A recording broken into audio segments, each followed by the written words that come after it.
topics and opinions expressed in the following show are solely those of the host and their guests and not those of W4CY Radio, its employees, or affiliates. We make no recommendations or endorsements for radio show programs, services, or products mentioned on air or on our web. No liability, explicit or implied, shall be extended to W4CY Radio, its employees, or affiliates. Any questions or comments should be directed to those show hosts. Thank you for choosing W4CY Radio.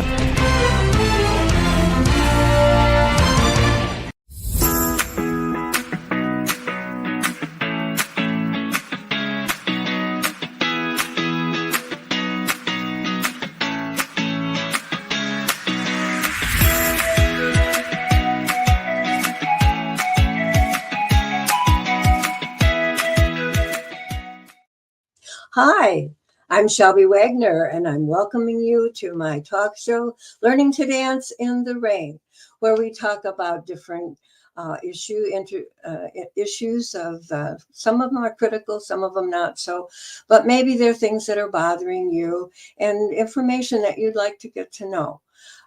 We're having a little bit of difficulty with technology of my guests. So I'm going to talk for a minute about my own book, Learning to Dance in the Rain, Surviving Grief, Learning Internet Dating, and Romance Scams. That was kind of the basis for this show, because in this book, I talk about critical life issues, grieving, losing a loved one, whether it's through divorce or a death, which my husband passed away just before our 50th wedding anniversary. So I talk about grief. I help with regaining your self-confidence. And then I was scammed when I went on the internet looking for a new partner. And so that's been my mission ever since, is to educate about scams. And I have a book out that tells you about 150 different scams. And 3 of my stories of one of them was a death threat. Have you ever received a death threat on the text message? Well, I have been through that, and I tell you what, it makes you look over your shoulder and be more careful about your surroundings, and that's important for everybody. Always be aware of your surroundings. Are there strangers around, and are they doing things that they shouldn't be doing? One time I was at a shopping mall, and I was done, and I got to the door that was farther from my car than I usually parked. And as I walked out the door, I saw these 3 or 4 older teenagers or young 20s, whatever they were. And I started to walk across the sidewalk, and then they kind of started to walk the same direction I was walking. And I thought, I'm not going to do this. So I went back into the mall, went down to the place where I was closer to the car. And when I went out there, I didn't see them anymore and went safely to my car. But who knows what would happen. But I just got word that my guest for today is here finally, and I hope we can hear her. I want to introduce a chartered life underwriter and chartered financial consultant who has written a new book, a wonderful new book. Let me give a description, and then we'll have her come out. Her name is Bonita Bell-Anderson, and her book description starts with, in moments of dramatic life events that leave you suddenly single, whether from divorce settlements or losing your spouse, financial transformations bring immense challenges. And boy, is that ever true. Excuse me here, I forgot to turn my phone off here, so can't get calls. Anyway, for divorces and widows mainly, and boy, I'm very happy to bring to you Bonita Bell-Anderson and to meet her for the first time. Hi, Bonita. Hello, good to see you. Oh, there you are, and I can hear you, and you can hear me. Hey, it's always great when technology works. Yeah, I often have trouble with my speaker. That's how I know if I turn it off and turn it back on again. Usually it works every time. So that was very good for me. Well, I'm going to let you talk and tell us about yourself and what inspired you to write this wonderful book you've written. Okay. Well, I have been in the financial industry for about 25 years. I never thought I was going to be here because I had helped my husband go through medical school. I'd worked while he was in school, and we had 25 years of marriage, and then he had an affair with an employee, and my whole life, my entire life went sideways. Oh my goodness. Yes, So, you know, I characterized myself as being curled up in a corner, sucking my thumb. And kind of what's in the back of my mind is there was a point, and I can't exactly tell you exactly when it was, but it was like a year. I mean, I was just in the dumps for a long time. And so the stories I tell are from my experience and the mistakes I've made and my journey since then. And so, see, that's been about 25 years ago now. So that I look back on that whole change in my life midstream. And, you know, we have 3 daughters. It was hugely impactful on my kids, on my girls. I've got 3 daughters that it just threw us all for a loop, as well as friends. So I understand about having massive changes and being stopped, you know, just not knowing what to do. I ended up going into this industry at that point, and somebody said, you should look at financial services because you'd be good at it.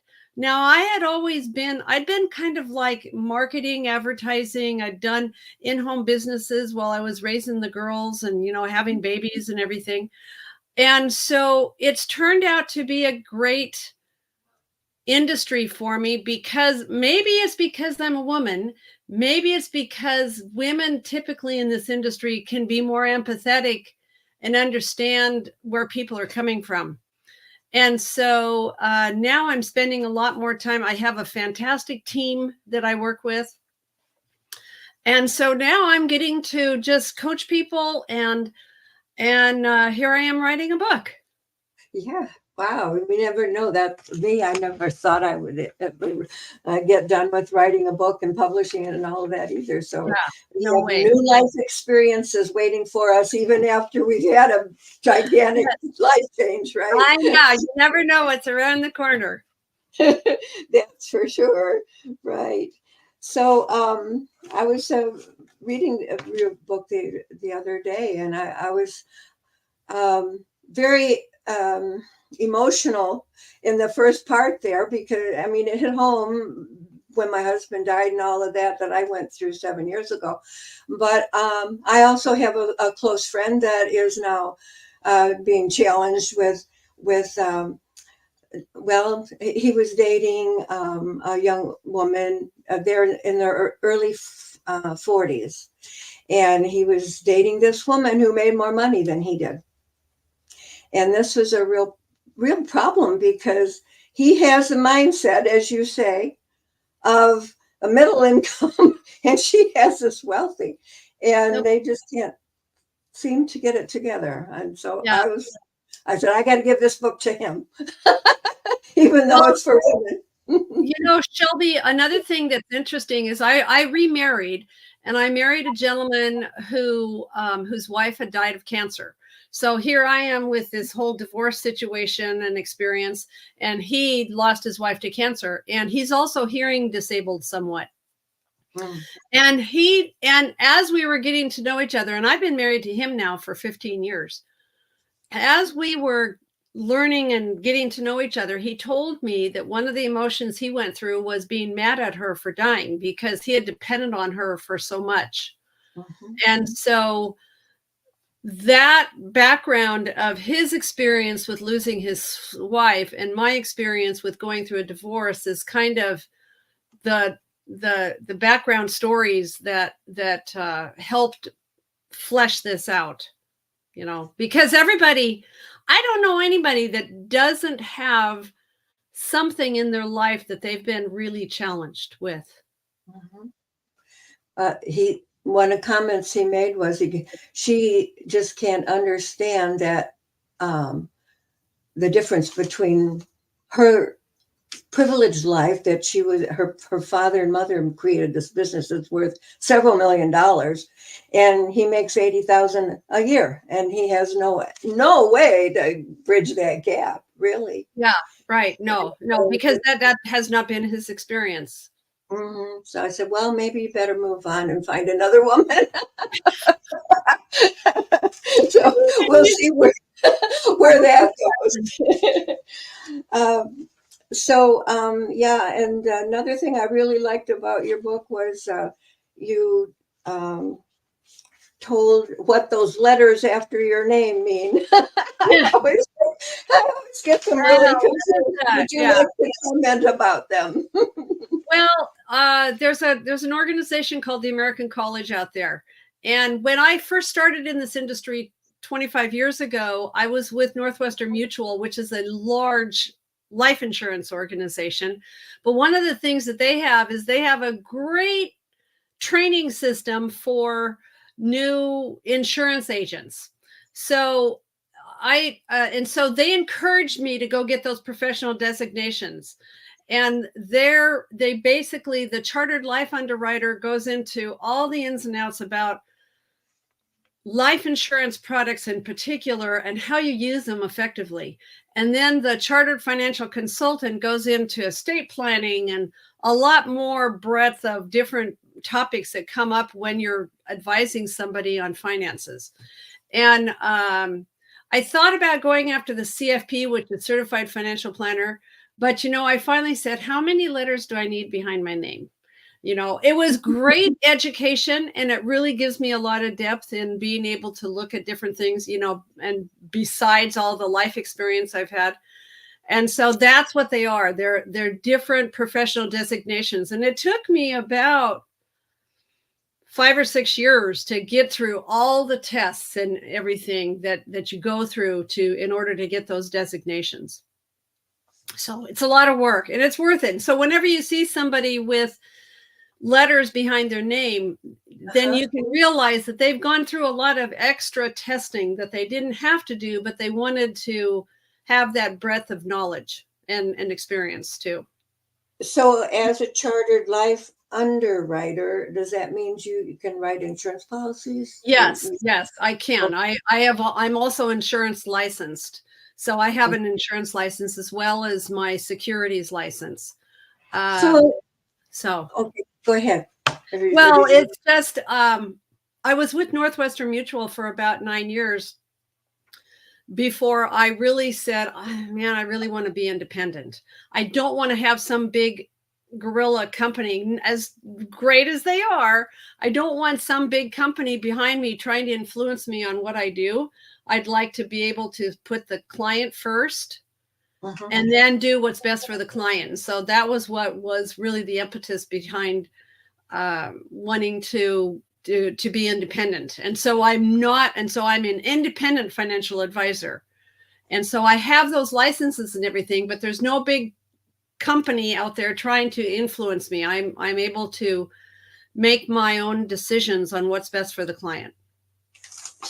So you are in that position that you mentioned in your book about educating, helping your clients to know or make a plan for what fits them. Right. And I thought that was very interesting, because I never felt like any of the people that I ever talked to, the financial advisors, they'd ask me what I wanted. Well, I didn't really know what I needed or what I wanted, other than I wasn't very risk tolerant. But as far as and then once I put my money in their account or on my account and in their hands, I never heard from them. Yeah, again. I know. That's a big beef. Yeah, I get you. I've been there. I felt that. And so I have, there's been, when people have referred me to somebody, sometimes they've said, you should talk to Bonnie because she's been through it, and so it's like she's got some backgrounds that are similar to yours so that she can, and that's that whole empathy thing, being able to understand where somebody's coming from, because in a lot of cases, especially women, they feel like they're not being heard by that advisor. So that's one of the chapters in the book is how do you pick an advisor? How do you find somebody that you feel like you can resonate with? So it's important because of what I try to teach people in the book about setting yourself up for success for the future. Now that you've gone through all these changes, how do you set yourself up so you can enjoy life and you don't have to worry about money? And you need a partner, you need a team that you feel hears you and understands you. Especially when you are in your 70s or 60s, 70s, or even 80s. Exactly. My husband died when I was 75, and that was 8 years ago now. How important is having an insurance policy when I'm 75 and now I'm 82? I mean, I have stories of the worst one is probably somebody whose husband had canceled their insurance policies because he figured he didn't want to pay the money anymore. And then he gets sick and then he dies. And then their 401k goes sideways. And then I'm sitting with the wife and she's looking at me going, now what? And at that point, there's not a whole lot I can do. And she actually ended up moving to Colorado to live with a daughter.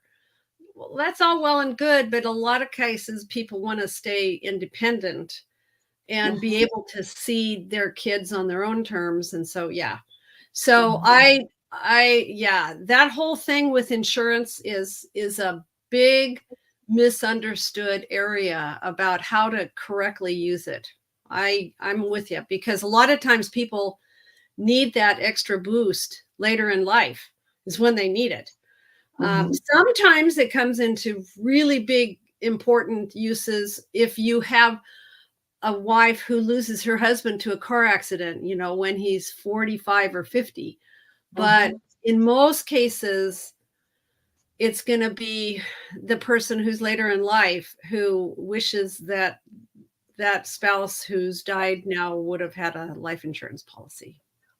Yeah, I remember when my husband was still alive and we were starting to look at residence for seniors, and I put in for one. I'm in Michigan, by the way, just south of Kalamazoo, and I was looking at one senior development place in Kalamazoo, and he told me that they're meeting a lot of women and men who the first person that goes into the senior facility uses up all of the money, and then the second spouse has none left over. So that I never even thought about that happening, but you said it happened a lot. Well, listen to that person, because that's where you get the correct information is people that are in the experience of what happens with those senior living, assisted living developments and everything. And that's where you get the real lowdown on what's real and what really happens. That's been my experience too, is listen to those people, because they're the ones that really know. They're not. So how can you plan for something like that happening? I mean, that the survivor is that through an insurance policy? Or? Hopefully. I would say, see, it doesn't much help later in life if you're not healthy enough to get a life insurance policy. The optimal time is to find a good, caring insurance agent who will help you set up a life insurance policy that will be with you for the rest of your life. And a lot of times that means you have some kind of, cheaper term insurance policy that then can be converted to a whole life or permanent policy, because the insurance company, they're in business because they know people's behavior, but the insurance company knows that most people are not going to die younger.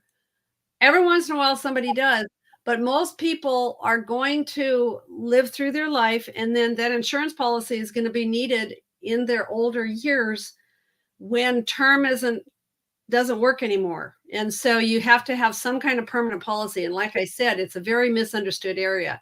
So you've got to find somebody who can help you, give you the real,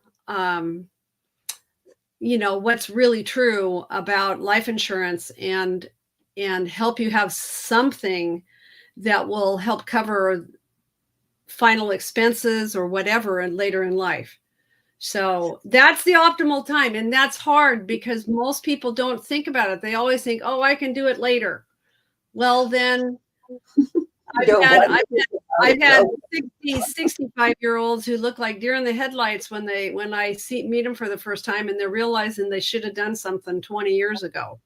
But is it too late to do something? Usually life insurance companies don't do policies like past 80. Well, the problem is, are you going to be like at 75? Are you healthy enough to get a life insurance policy? Because life insurance policies are based on how healthy you are. Well, I keep getting these things from the bank or from. Those are little teeny tiny life insurance policies. That might be $10,000. Yeah. Okay. Yeah. So they're not very much, and so they're like a little teeny tiny. Now, if you're going to get like a $100,000, $200,000, $250,000, $300,000, $500,000 policy, that's when earlier in life you get a term policy that's cheap and then convert it to something that's permanent. Okay. What would you say? So Shelby, yes. if people have never done life insurance, then do the bank $10,000 or $20,000 life insurance policy, because it's better than nothing. And it might cost them, and they make a big deal out of saying no medical exam, and that's great. So go ahead and get it, because you're going to need it. It's going to be needed when that person passes on. So it might be only $20,000, but that might be a real godsend. Might be just what they need. Yeah. What kind of advice would you give someone who's struggling to make a budget and keep it, follow it? You know what? Budgets typically don't work, do they? Have you ever really? I'm surprised to hear you say that, though. Well, I have struggled with keeping a budget.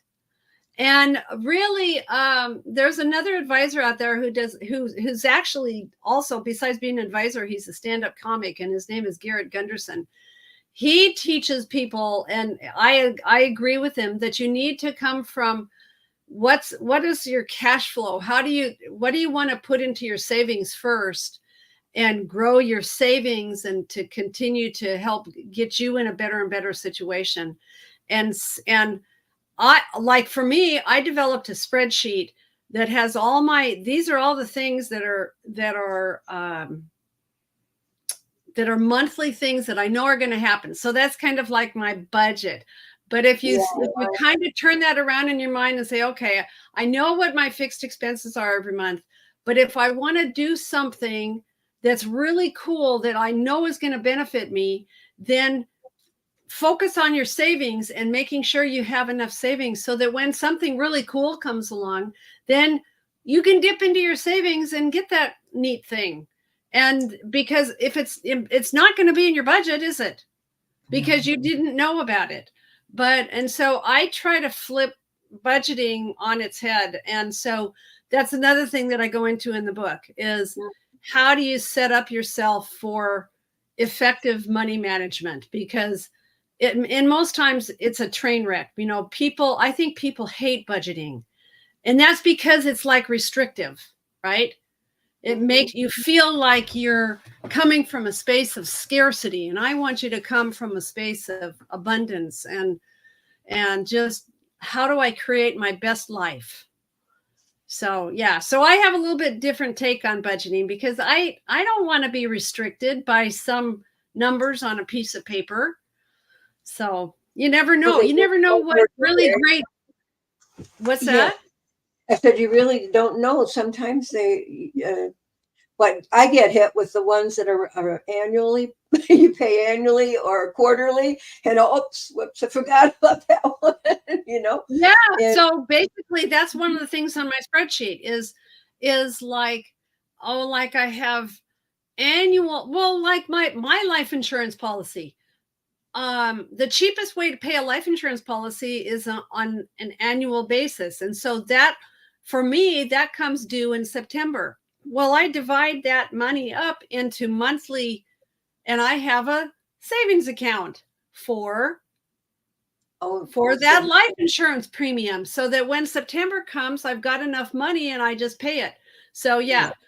And I didn't always remember everything, Shelby. I go, oh, dang, I forgot about that. And so the first thing I did was put it on my sheet so that I would remember when something was going to come due. yeah, that's a good suggestion. There was how did we talk about this? But how do you have keys for a great money mindset? Yes, yes, I do. Or we want to talk about the mistakes? I kind of took can I kind of go through some of the things that I thought would be helpful with talking about the book. And Right. because we've talked a little bit about the challenges. When somebody has gone, and so I'm going to give you some of my high points from the book. Okay. When somebody goes through a big life change, and like me, my graphic is I'm curled up in a corner sucking my thumb because I'm so blown away by what's happened. Well, you basically, in my case, what I did was say, dang it, I'm not going to let this destroy me. And so and I wish I would have had somebody like me back then, because, this is all trial and error that I went through. But you have to build a new foundation. You have to pick yourself up and say, I'm so grateful for the years I had with that relationship, but now things are different. And so you have to build a new foundation. And so another one of the challenges, especially for gals, is navigating your personal finance independently. In a lot of cases, I would see gals who would say, oh, he takes care of it. And I'm like, no, sister, you need to know what's happening with your finances. So it might be a big leap, but you have to. I mean, there's nobody, if somebody else was taking care of your financial world, now you've got to buckle up and you've got to take care of it yourself. And the other thing, the big thing that I teach, because since I'm an investor coach, I want people to transform their relationship with money. I want them to, instead of, again, thinking in a scarcity mindset, I want you to view money as a resource. And I want you to focus on, what do I want to do with my life now? Where do I want to go? And so this book is kind of like a friend that's reaching out to you at a time when everything in your life has shifted, right? And I had a friend like that when everything was shifting for me. And so it isn't just about learning to manage those numbers, because a lot of times people will say, oh, I'm not good with money. Well, you need to change that. And it's really about, what do you want your life to look like?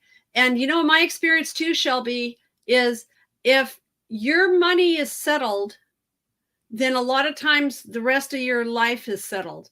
If your money's in chaos, then the rest of your life is going to be in chaos, right? Right. So before we get into some of those money principles, I want to just continue on. One of the things I do is talk a little bit about understanding the impact. Sleep. You can have sleep disturbances, changes in appetite and digestive issues. I remember when I went through my divorce, I can't lose weight now for the life of me, but I lost 15 pounds immediately because I wasn't eating right. And I went, yeah. yeah. And 10 times when my mother died.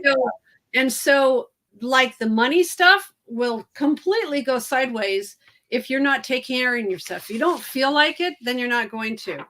Things like fatigue and headache, it's all, you have to realize you have to keep your body going, because this is the only body you have. And you have to not only be mentally healthy, you need to work on your mental state, but you can have a weakened immune system, elevated blood pressure, and all of those things that can make you just feel terrible.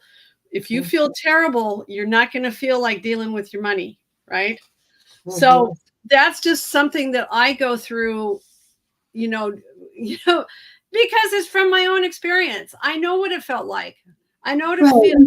I knew what it felt like to feel smooshed into the dirt, and to also have 3 daughters that I had to support. So here's the thing, because I talk a little bit about kids. I knew that I wanted to be as healthy as I could be in order to support my girls, because they were all hurting as well. Right. So it all, so I realized it all started with me. So that was the most important thing. So now, with that little preamble, let's get to what you were asking about. Well, what are some things that you can do? I talk about 6 keys for a winner's money mindset. And so we're going to get to the investor loop in a minute. Okay. Fill your mind with the best information is the first key. So how do you do that? Well, again, if I feel like this is part of what I'm doing now, is trying to coach people. And so having venues like this to be able to help people get some of the basics that are going to be important. So if they feel like they want to have somebody that's in their neighborhood, then they can know what to look for. Because I've always said, start with asking good questions. Well, what if you don't know what the right questions are to ask? That's a big problem. Yeah, it's a big problem. That's a big problem for me anyway. Yeah. So number 2 is pick a few great role models. Find somebody that's doing a good job, and find and ask them, what are the things that you've done, right? And so I'm trying to lay some of those things out in the book, but that is a good thing to do. And that goes for anything in life, to pick a few great role models. So along with this whole idea of transforming your relationship with money, the key number 3 is to examine your current beliefs. If you came from, like you were talking about that couple,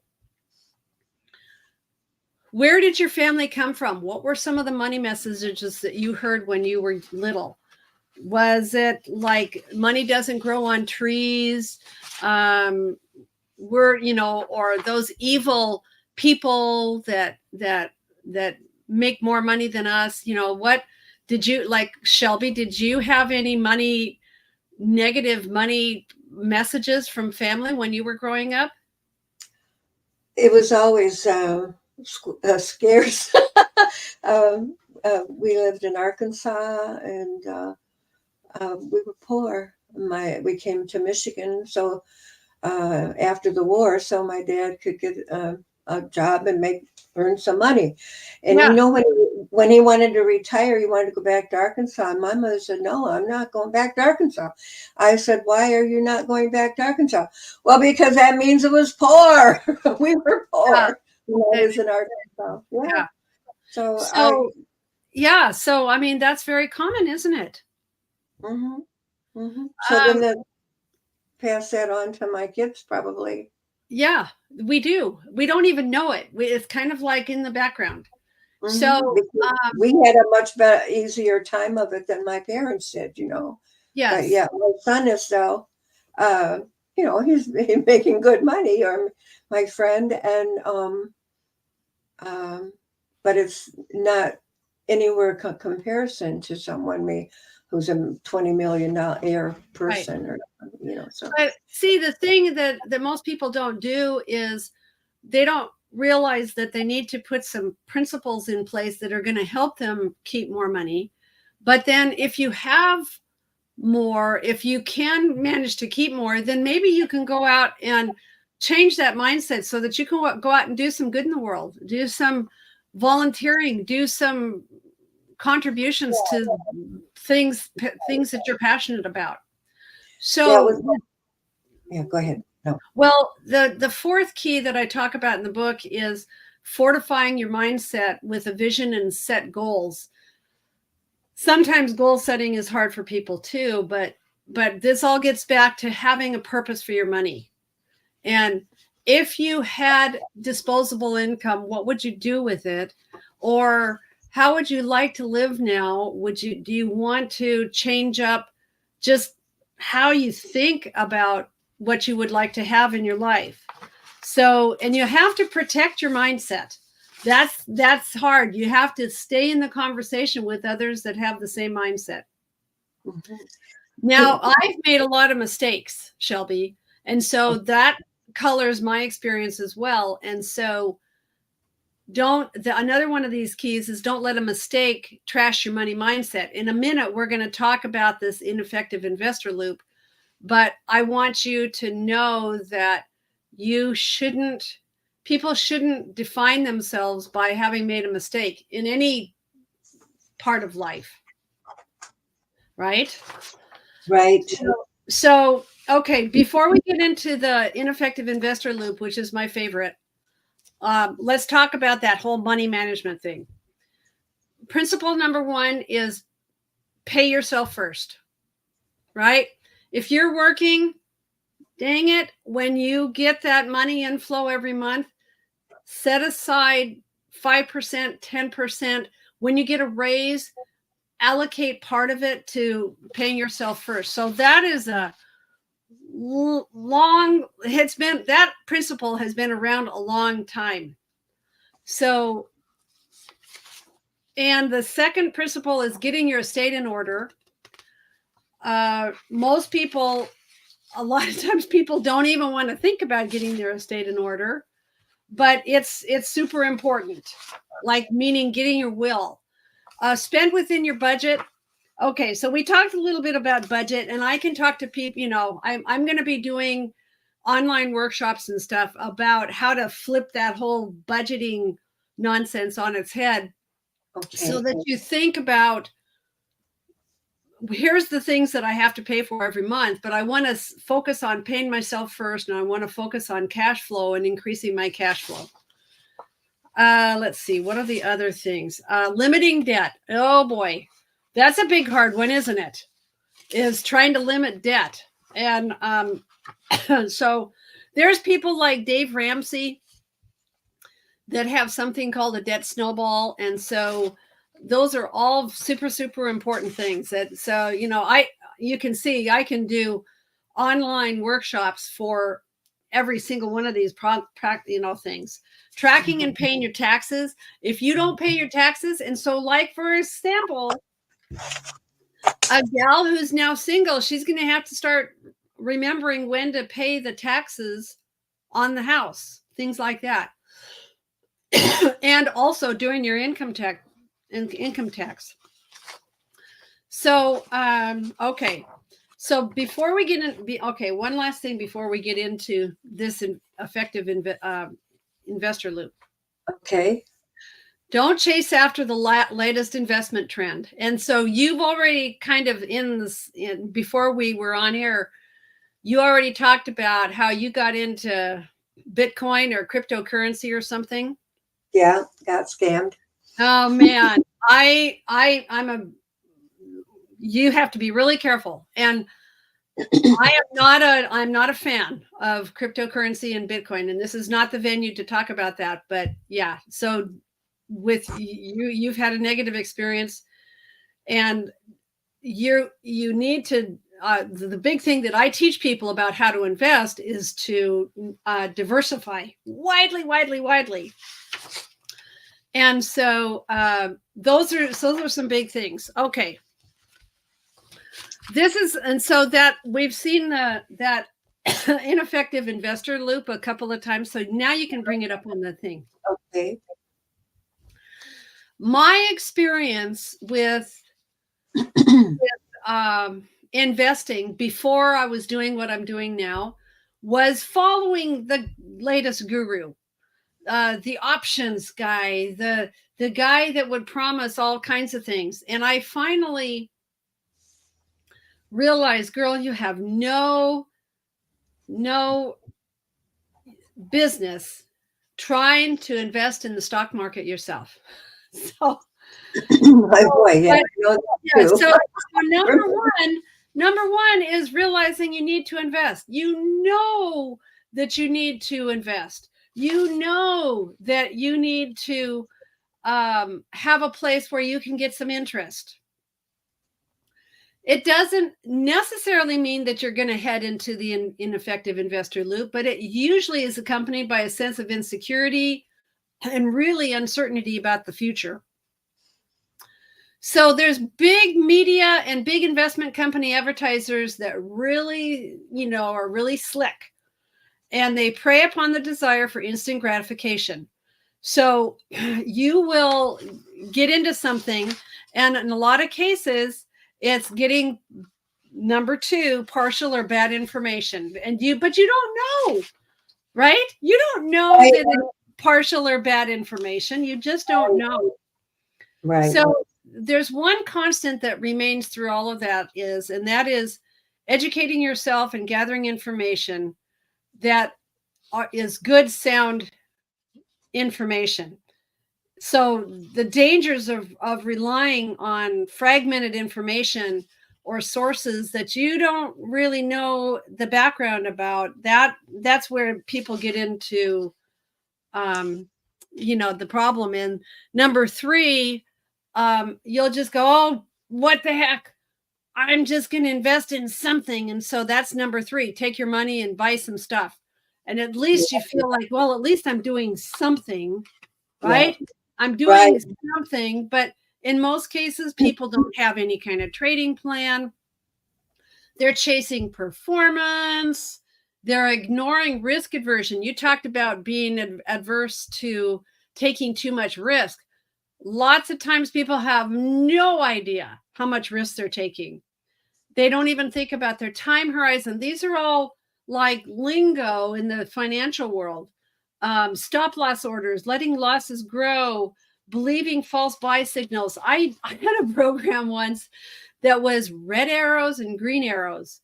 And now I look back and I say, well, it's a joke. When the program gave me a green arrow, I would buy something. When the program gave me a red arrow, I would sell something. Well, that was a terrible. Yeah. But in most cases, you're following the herd, right?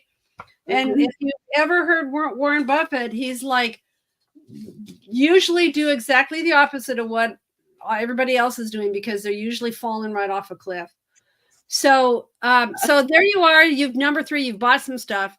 And then what happens? What happens, Shelby? You tell me what happens. Number 4. You get you take your losses and isn't it like almost a joke that the minute you buy something, it crashes? Yeah, it's like, how does that happen? Right. And so, but it's another principle called market cycles, and the markets go up and down. But there's political events that happen, but there's it's just, if you need to have a perspective on market crashes and how the market works. So this again goes into educating yourself. So then what happens? So you've gone through that market crash, and then you lose money, right? And you feel like, oh, I'm so stupid. And you don't feel like, oh, that makes me mad. And I didn't have that much to begin with. And so it's like, shoot. And so you'll sell and get out, locking in your losses. That's the last part of it, selling and getting out. And so then you get out, you lick your wounds. And then what happens? You, after a period of time, you go, I need to get back into it. Right. And so then you repeat the cycle. So this is what I'm trying to avoid. So I know our time. Minutes. Yeah. So I know our time is getting short. Mm-hmm. One of the things I talk about in the book also is how do you find an advisor? And so remember how I said, start with asking good questions.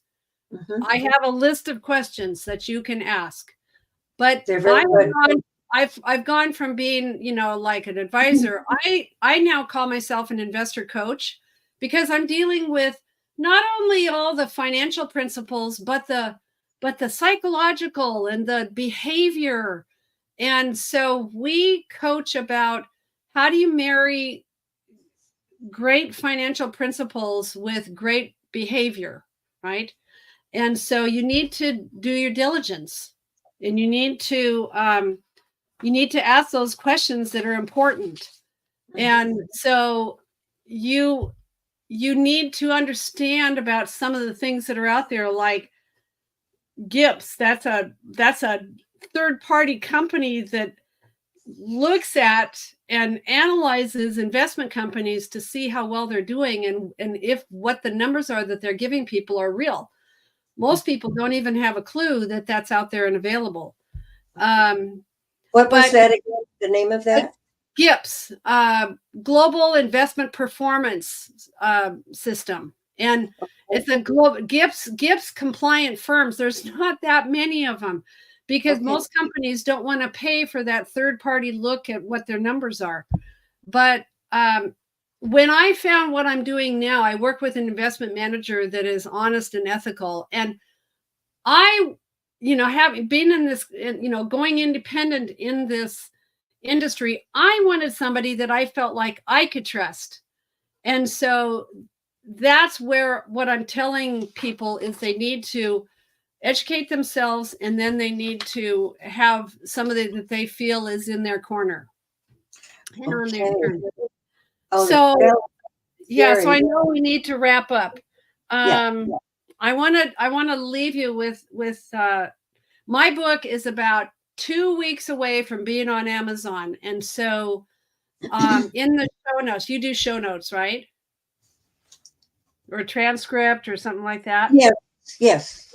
Okay, so we will have the link to Amazon to get the book in about 2 weeks. I had hoped to have the link on Amazon by today, but it's okay. It'll be in the show notes. But I want you to think about adopting a mindset of growth and possibility. And yes, you think back on life with gratitude of what are the great things that we had, what are the great experiences we had, and now look forward to how am I going to craft my life now. Embracing those changes means not only surviving them, but embracing how to grow and how to make informed decisions. So you're standing at the threshold of a new beginning, really. Okay, well, I think we have to call it in. Can you come back another time sometime? I can because we could pick one little piece and delve into it in greater depth.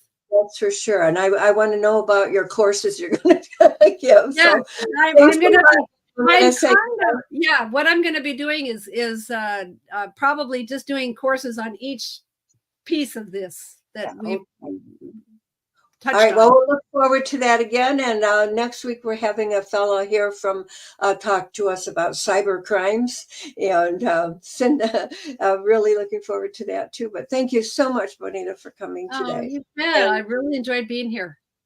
Good. We're off the air. Bye, everybody. See you next week. Bye.